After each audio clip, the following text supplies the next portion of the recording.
Salut à toutes et à tous. Alors aujourd'hui, la question du jour, c'est de savoir crypto or not crypto. Alors, est-ce que vous en voulez? Est-ce qu'on doit en faire?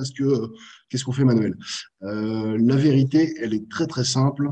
Elle est que de plus en plus de clients aujourd'hui me posent la question de savoir qu'est-ce que je dois faire? J'ai du Bitcoin. Tout à coup, subitement. C'est la panique à bord. J'ai du Bitcoin. Qu'est-ce que je dois faire? Est-ce que je dois vendre? Est-ce que je dois pas vendre? Vous avez vu la courbe.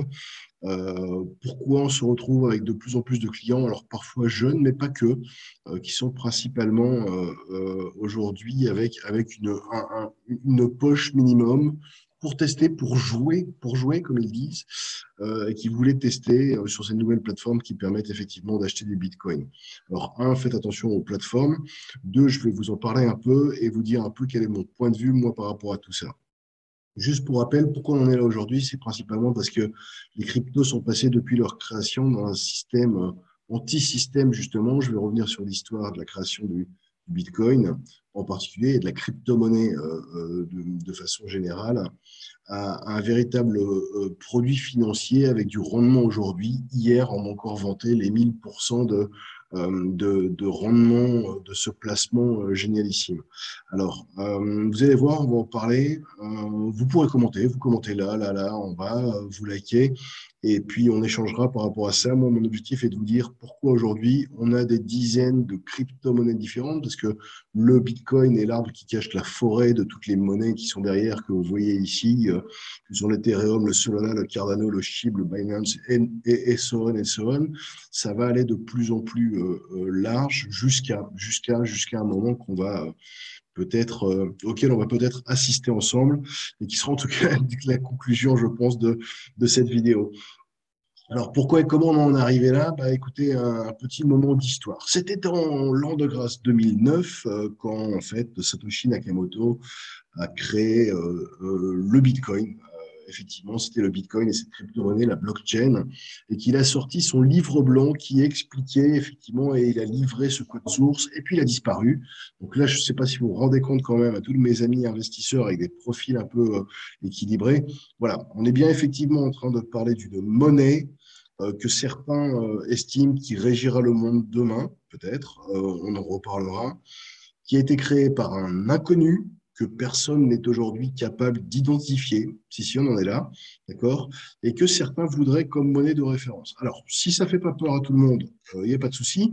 Au départ, effectivement, notre ami Satoshi il avait créé le Bitcoin. Pourquoi? Pour une utilisation anti-système. Anti-système dans le sens où, en fait, ce Bitcoin, pour lui, avait été développé dans un seul et unique but, c'est de faire ce qu'on appelle de la transaction point-to-point, de la transaction entre vous et moi, deux individus au travers d'Internet, pouvoir payer et échanger librement en dehors du système, c'est-à-dire quoi? Sans passer par les banques et les pourcentages qui sont prélevés par les Visa, Mastercard et autres banques sur toutes les transactions mondiales. Voilà quel était l'objectif de Satoshi Nakamoto quand il a livré en 2009 le livre blanc, le code source à tous ces gens-là. D'accord. Le principe, il est quoi? Il est que ce code source permet en fait de créer, en fait, de permettre à ce qu'on va appeler des mineurs. Alors, pour les gens qui se préoccupent qui se posent des questions par rapport au Bitcoin et aux crypto-monnaies, ils vont comprendre. Pour les autres, je vais essayer de simplifier. Un mineur, c'est quoi? C'est en fait une personne avec un gros cerveau, mais son cerveau s'est transformé en des milliers d'ordinateurs qui va aller effectivement répondre à un grand jeu mis au milieu de la table, à un grand jeu mathématique qu'il va falloir résoudre pour pouvoir déminer et déminer du Bitcoin. D'accord. Donc, pour ce faire, ben, on utilise les puissances des calculateurs des ordinateurs et on met des centaines, des milliers d'ordinateurs tous ensemble à travailler sur la résolution de ce truc. C'est comme si, à notre niveau à nous, vous imaginez, on est là face à une grille Sudoku. Voilà. Vous avez un grand Sudoku. D'accord. On n'est pas sur du 9 cases pour les enfants. Hein, voilà. On est sur un Sudoku avec des milliards et des milliards de cases. Et là, le premier qui a résolu le Sudoku, grâce à ses capacités à lui, intellectuelles ou en tout cas de puissance de calculateur, et ben, va très simplement créer du Bitcoin. C'est fou, hein, d'accord? Donc, c'est de l'autocréation par le système, un système où tout le monde participe. On aime ça en ce moment, d'accord? et c'est là que c'est très amusant, en fait, on se rend bien compte que ce produit dans ces systèmes, finalement, revient assez rapidement dans le système. Le vainqueur de ce grand Sudoku va se prendre un petit pourcentage, ok, sur la création de ces nouveaux bitcoins créés, qu'on estime aujourd'hui à chaque bloc, donc c'est la fameuse blockchain, donc il va libérer un bloc en ayant résolu l'équation du Sudoku, là, et puis on estime aujourd'hui que la résolution de l'équation doit ramener 300 000 ou 400 000 euros à chaque mineur. Vous vous rendez compte, 300 000 ou 400 000 euros. Voilà. C'est les nouveaux riches millionnaires du digital.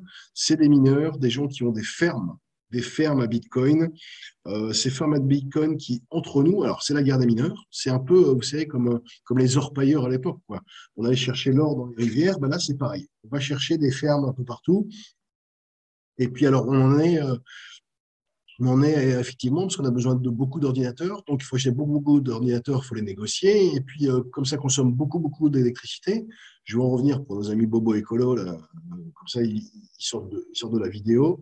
C'est pas du tout écologiste, en fait. Ben, on a aussi besoin de beaucoup de consommation électrique. C'est pas du tout COP26.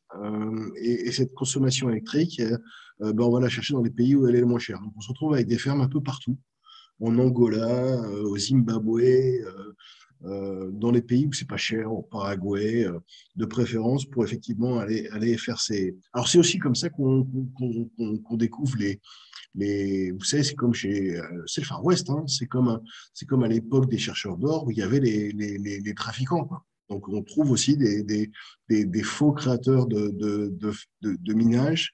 Et c'est comme ça qu'on les trouve grâce à la consommation électrique. C'est fou, c'est comme ça. C'est aussi comme ça que la Chine. Alors la Chine, figurez-vous, a le monopole de ces outils de création de minage. Et c'est elle qui libère au fur et à mesure, c'est normal, on va tout industrialiser là-bas, les ordinateurs. Si tout le monde est rassuré, on continue l'histoire. Du coup, la petite parenthèse pour les bobos, là, pas les Bitcoin owners, pour les bobos écolos, oui, ça consomme énormément d'électricité, donc forcément, il va falloir un peu plus que de l'éolienne. Et du coup, bah, écoutez, la bonne nouvelle, c'est que notre ami Macron a annoncé hier, on va se mettre 8 nouvelles centrales nucléaires en France qui vont permettre effectivement de peut-être faire de la ferme à Bitcoin, allez savoir.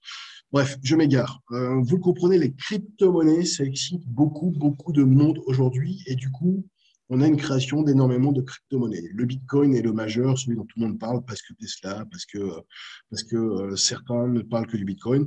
Mais on n'a pas que du Bitcoin. On a de l'Ethereum, je vous en ai parlé, qui est une sous-version du Bitcoin créée par un ancien salarié de la compagnie Bitcoin.com. Je vous invite toutes et tous, pour bien comprendre aussi le maelstrom de situation dans lequel on est sur ce produit d'investissement. Je vous rappelle qu'on parle d'un produit d'investissement. Quand on me demande à moi, tiens, je vais reprendre à la base, si en tant que conseiller en investissement financier, je recommande l'investissement en Bitcoin, ma réponse aujourd'hui réglementaire ne peut être que simple. J'ai l'obligation, en tant que conseiller en investissement financier, de ne pouvoir recommander les investissements qu'auprès de produits homologués par l'AMF, l'autorité des marchés financiers. Ça veut dire quoi? Ça veut dire que globalement, les petites piécettes derrière, là, moi, je ne peux pas vous les recommander. D'accord? D'autant qu'il y a un obscurantisme, vous en avez peut-être aussi entendu parler, sur la provenance des fonds. C'était la monnaie du trafic, c'était la monnaie du dark web. Euh, Tout ça est extrêmement bien expliqué. Je vous invite tous, alors j'espère que vous avez l'abonnement, à aller voir le documentaire Cryptopia. Cryptopia qui se balade sur Prime Video, là, sur Amazon, actuellement. Vous comprendrez assez aisément la guerre que se livrent en fait tous les champions du Sudoku, là, afin effectivement de récupérer toute la manne de ces bitcoins qui leur sont offerts à chaque fois qu'ils déminent un bloc. D'accord? Vous comprendrez en fait que nous sommes aujourd'hui très loin du livre blanc et du code source qu'avait créé notre ami Nakamoto, et qu'en fait, on est sur une véritable guerre financière avec des produits qui deviennent effectivement des produits de placement et des futurs produits d'échange. Alors moi, je vais vous jeter une question comme ça au milieu de la mare. Vous vous rendez compte qu'en fait, l'objectif, il est de ne pas passer par le système, donc de ne pas passer par les banques. La création de monnaie, frapper la monnaie, vous savez, cette fameuse expression de frapper la monnaie a un sens, c'est la richesse des États. D'accord? Aujourd'hui, l'ensemble des échanges mondiaux et internationaux sont de façon assez, on est tous d'accord pour le dire, liés au dollar. D'accord? Est-ce que vous pensez un instant que la Fed, la réserve bancaire américaine qui frappe le dollar et qui émet des dollars, va se laisser un instant monter sur les pieds par la monnaie de Facebook, l'Ethereum, le Bitcoin et autres, sans rien dire? Aujourd'hui, tout ça se passe comme ça. Les États semblent, je dis, ne rien faire. Méfiez-vous, d'accord? Je jette comme ça au milieu mon pavé au milieu de la mare. Que se passera-t-il si demain, ce législateur qui, lui, a la main sur la législation, n'oublions pas que c'est bien beau d'avoir la main sur la technologie, mais il y a une brique qui s'appelle la législation. Si demain, à tout hasard, le gouvernement américain ou le gouvernement de l'Europe décide de dénoncer le monopole de Facebook. On l'a vu avec Microsoft, hein, avec la séparation du browser et des autres solutions.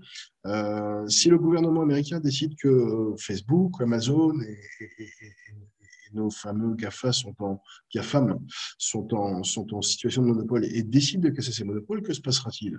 C'est un peu la même chose pour nos crypto-monnaies. Les États sont extrêmement attentifs parce que finalement, la richesse des nations, c'est cette capacité à effectivement, vous le savez, disposer de cette capacité à frapper la monnaie et à gérer la richesse, à gérer l'inflation.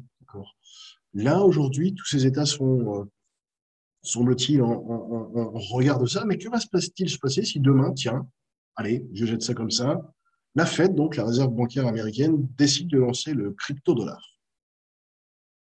Est-ce que vous pensez que le Bitcoin va rester au même niveau, ou que finalement cette monnaie créée par un inconnu, minée par des encore plus inconnus, au milieu d'une guerre, allez voir Cryptopia, de sociétés spécialisées pour sécuriser, désécuriser, où c'est qu'on va finalement mettre cet argent, comment on va le mettre, voilà.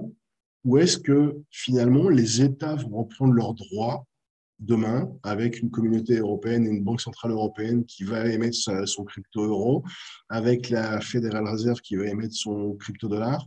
Je ne sais pas, mais mon petit doigt me dit que dans nos métiers extrêmement réglementés, et on va en revenir à vos placements, mesdames et messieurs, et du coup à mon conseil par rapport à effectivement cette question que vous me posez, que dois-je faire? Aujourd'hui, jouer effectivement, si vous avez envie de jouer et de comprendre comment fonctionne ce système, ne mettez pas plus de 1% de votre épargne et de votre patrimoine sur ces solutions. La situation est loin d'être dans un sens ou dans l'autre, hein, parce que moi, je vous ai jeté mon pavé dans ma mare, mais peut-être que le Bitcoin va devenir la monnaie mondiale. J'ai quelques doutes. En tout cas, si ça le fait, ce sera pas sous sa forme actuelle, j'en ai une certitude, puisque les États ont besoin de contrôle. Ce contrôle sur la monnaie, c'est aussi la sécurité des États, des populations, et on ne peut pas s'amuser à jouer avec les problématiques de sécurité aujourd'hui, en 2021 que nous sommes. Donc je pense que les choses sont loin d'être acquises et définitives dans la forme dans laquelle elles sont aujourd'hui. Donc, il est extrêmement intéressant de suivre ce qui se passe avec ces projets de crypto-monnaie, tous ces projets de crypto-monnaie. Ce système va évaluer, vous savez, c'est un peu, vous le verrez dans le reportage, c'est un peu comme effectivement les protocoles d'Internet. Aujourd'hui, on est arrivé à des protocoles qui sont extrêmement stables. Ils étaient très peu stables il y a 20 ans, en 95, 96, quand on a commencé l'Internet réellement et les échanges sur Internet. Tout ça va se stabiliser avec le temps. On va aller vers une crypto-monnaie sans nul doute, puisqu'elle favorise les échanges digitaux. Elle a bien d'autres avantages. Néanmoins, je suis intimement persuadé personnellement que ces échanges ne pourront pas se faire sous un biais qui n'est pas sous le contrôle des États et de ceux qui ont besoin d'assurer nos sécurités financières et physiques également. Donc, l'avenir nous en dira plus. Je vous attends à très bientôt. Likez, commentez. C'est passionnant en tout cas. Ciao.